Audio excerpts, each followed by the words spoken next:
各位观众您好，欢迎收看这一期的新闻联播节目。如果您喜欢我们的节目，敬请按赞、订阅、留言、分享，并且请开启右上角的小铃铛，这样如果有新的节目发布，您便能第一时间的收到通知。接下来就请您一起来关注今天的新闻。根据 BBC 报道，俄罗斯总统普京的亲密盟友杜金的女儿达利亚，昨天晚间在开车回家的路上，坐车于莫斯科附近爆炸起火，她也因此丧命。达利亚的父亲杜金是俄罗斯著名的极端民族主义论者，他与普京的关系非常亲密，被称作普京大脑。杜金因为涉嫌参与俄罗斯并吞克里米亚，在2015年遭到美国制裁。多年来，杜金一直呼吁俄罗斯在全球舞台上更积极地表达自己的立场。他也支持俄罗斯在乌克兰的特殊军事行动。根据了解，杜金才是本次袭击的预设目标。而如今遇害的杜金女儿达利亚是一名著名记者，她曾经公开地支持俄罗斯入侵乌克兰。今年稍早，她还被英国以及美国两国的有关当局制裁。他们指控达利亚在网络上散布与俄罗斯侵略乌克兰相关的假消息。俄罗斯媒体112报道，杜金父女原本在参加活动之后，回程打算一起乘坐事故现场的那辆车，但是杜金临时决定和女儿各自离开。Telegram 上未经证实的影片似乎可见，当救难人员抵达事故现场时，杜金惊讶地看着烧到只剩下残骸的车辆。不过 BBC 无法独立核实这一段影片的真伪。目前俄罗斯执法单位向官媒塔斯社证实，有一辆运动休旅车在莫斯科附近的村落发生爆炸，一名女性驾驶因此丧命，但是并没有提供更多的细节。而截至目前为止，俄罗斯当局也还没有发表任何的官方评论。日本政府今天表示，首相岸田文雄新冠肺炎检测出阳性。综合日本媒体报道，65岁的岸田过去一周是放假的，原定22号销假返回办公室，可是在昨天晚间出现了轻微的发烧、咳嗽等等症状，今天做核酸检测确诊，目前留在官邸休息观察，预计接下来将会居家办公。岸田也会取消本月原定要赴突尼西亚参加东京非洲发展国际会议的行程，可能会改为线上参与。而岸田文雄也成为了新冠肺炎疫情爆发之后首位确诊的日本首相。近来日本正在遭受第7波新冠肺炎疫情侵扰，全境单日新增确诊病例是连续3天超过了25万例，甚至单周新增确诊病例连续4周居全球各地之冠。日本全境20号并新增了254例死亡病例，已经连续6天超过200例。根据约翰霍普金斯大学的统计数据显示，截至美国东部时间20号早上，日本累计新冠感染人数达到了1670万8985人，位居全球第10名。中国军事实力近几年急速增长，更是扩大了对周边地区的军事威胁。本月还因为美国众议院议长佩洛西访问台湾，大举的发起军演，更甚有5枚导弹落入了日本专属经济海域，让日本政府不得不再次审思军事部署。路透社今天引述日本读卖新闻周日报道，日本正在考虑要部署1000枚的远程巡航导弹。该报援引政府消息人士的话称，这些导弹将是现有的武器经过改装，射程从100公里扩大到1000公里。读卖新闻称，这些武器由舰船或者飞机发射，主要部署在南西岛南部，能够到达朝鲜以及中国的沿海地区。日本将其放弃战争的战后宪法解释为可能仅将其军队用于自卫。近年来，他加大了军费开支，并且采取更加自信的战略，但是并没有部署远程导弹。这原本是日本对可以打击外国领土目标的武器限制之一。日本已经有在未来数年要升级其武器库的计划。不过，因应近期日本认为中国的侵略性举动，首批经改进的导弹或2024年部署，较原本计划提前大约2年的时间。中国当前正面临着多地超过40度的气温、干涸的河流以及停电。现在已经发布了今年第1个全国性的干旱警报。7月以来，长江流域大部分的地区持续高温少雨，降雨量较常年同期偏少 4.5 成。长江二州段水位已经达到了1865年有水文记录以来的同期最低水平。当前是汛期期间，但是江岸滩涂却如冬季枯水期一样宽阔。有700年历史的万里长江第一阁观音阁也露出了大片的礁石基座。中国官方指出，未来几天旱情还会持续下去。截至目前，已经有3299万亩耕地受旱，246万人供水受到了影响。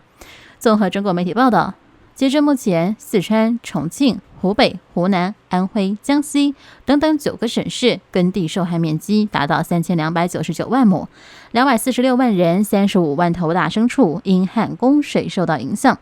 水利部水旱灾害防御司抗旱处处长杨光表示，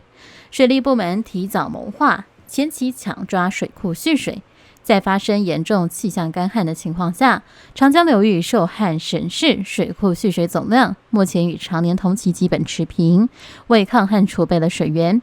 四川地区 80% 以上的电力生产依赖水电大坝，然而中国遭遇前所未有的热浪，河流包含长江出现干涸，中国最大河流水位从未如此之低。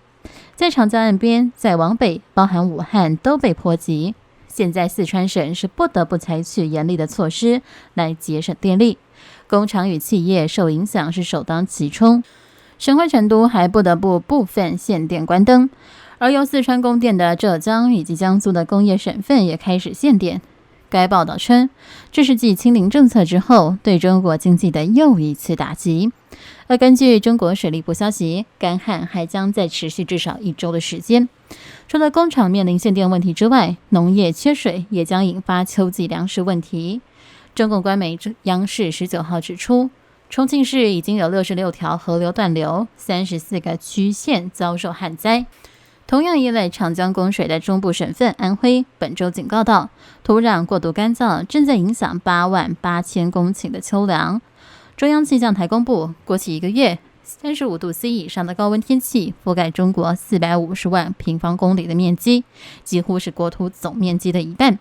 湖北省政府20号表示，湖北有22万人需要饮用水，另外有690万公顷的农作物遭到破坏。华中部分地区也已经宣布夏季播种季节彻底被毁。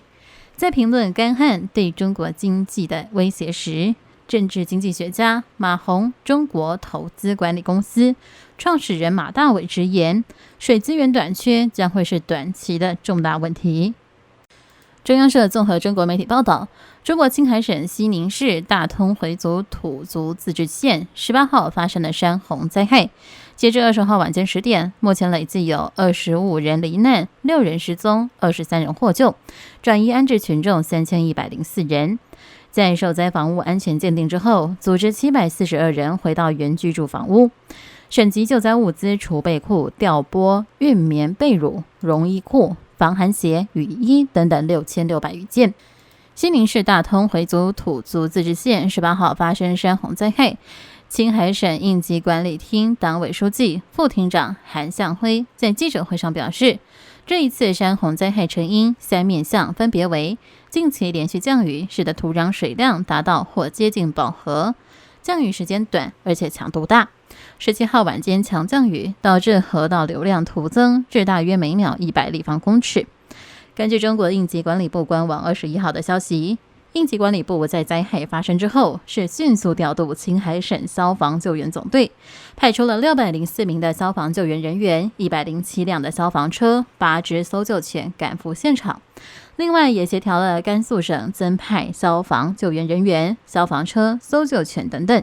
中国财政部则紧急下达了中央自然灾害救灾资金，其中人民币5000万元将会用于支持青海大通县山洪灾害的应急救援工作。当前印度正在经历雨季，连日暴雨带来不少的灾情。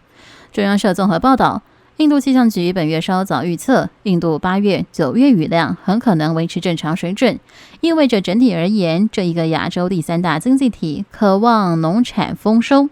印度仰赖农业提振经济成长，创造就业。农业在2兆7千亿美元印度经济中占比大约为15%，有13亿人口，超过半是务农的。但是印度北方喜马拉雅山区的喜马基尔省省政府官员告诉路透社，大雨在过去3天于当地引发了土石流，造成至少36人丧生。